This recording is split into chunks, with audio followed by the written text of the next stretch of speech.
We'd like to welcome you to BeMoreNews.com, the news before the news, where we uncover the truth.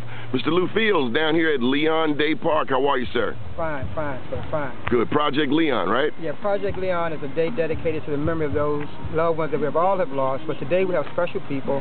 Started with Mrs. Nelson. Her son, Leon Nelson, was killed in Baltimore in 2007. This is Miss Nelson here. Yes.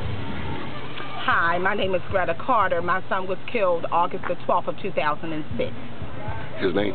His name is Kevin Lamont Cooper. Hi, my name is Mariel Whiten. My oldest son, Dante Austin, was killed September the 30th, 1995, mistaken identity.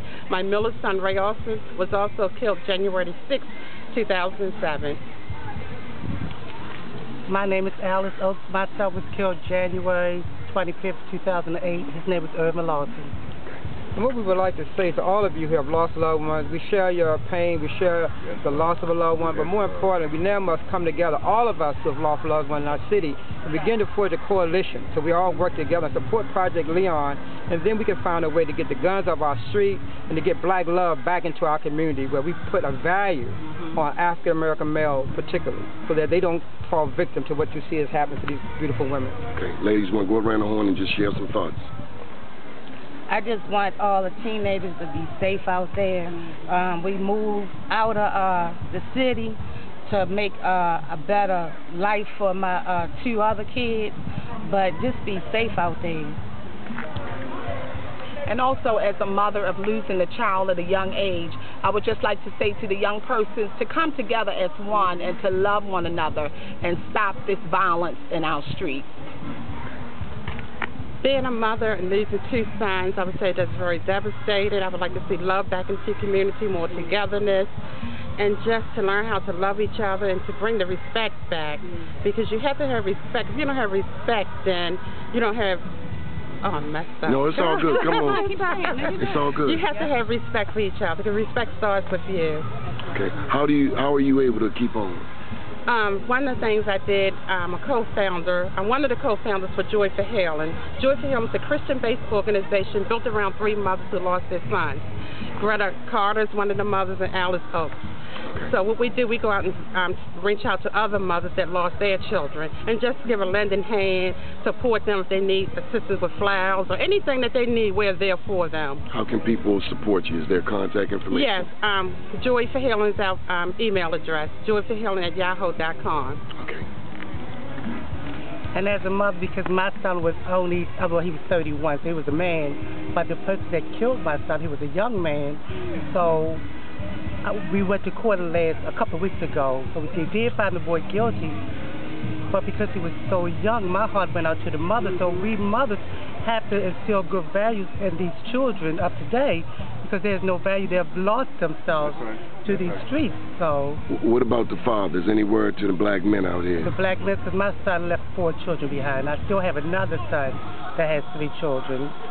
And to these young men, you need to learn to respect one another. And to respect, if you respect yourself, then you can teach the respect to these kids of today. And if I could, I think we have to ask the greater community, not just the African American community who's suffering the most of what's going on, but we need to ask our white community, our corporations, our tourism industry, our elected officials. We need to ask all of them to lend their help and support, because often the face of crime seems to be an African American, but it's not. This affects our entire city. So we need all groups of people, all organizations to come and get involved. We need chambers of commerce, we need sororities, we need fraternities. We definitely need our elected officials to stop acting as if it's not happening. Stop acting as if it's only happens in your community that you care about. It's happening across our city.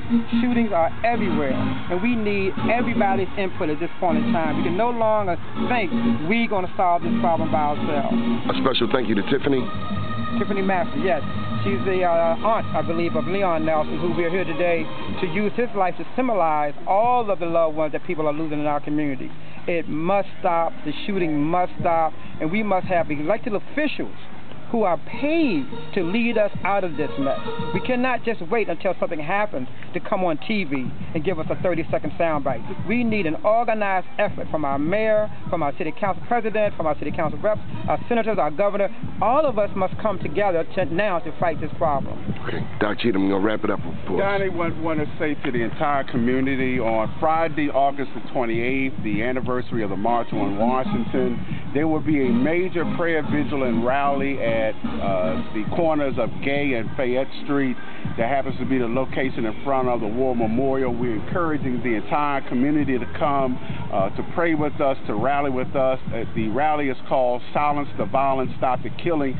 But we're going to also have booths there. We're going to have information booths there. If you need information about how to connect with these mothers that have lost someone, we're going to have a booth for them. If you have someone that's on drugs and need to get off of drugs, we're going to have folks that are going to be able to give you a place to go. If you need to find out how to get your GED, we're going to have a place for that. If you need to find information about how to get job training, we're going to have information booths. So it's not going to be just a prayer vigil and a rally, but we're going to try to tell the community we can turn this around if we come together as a community and say it's time for us to get busy. Okay, keep watching BeMoreNews.com, the news before the news, where we uncover the truth.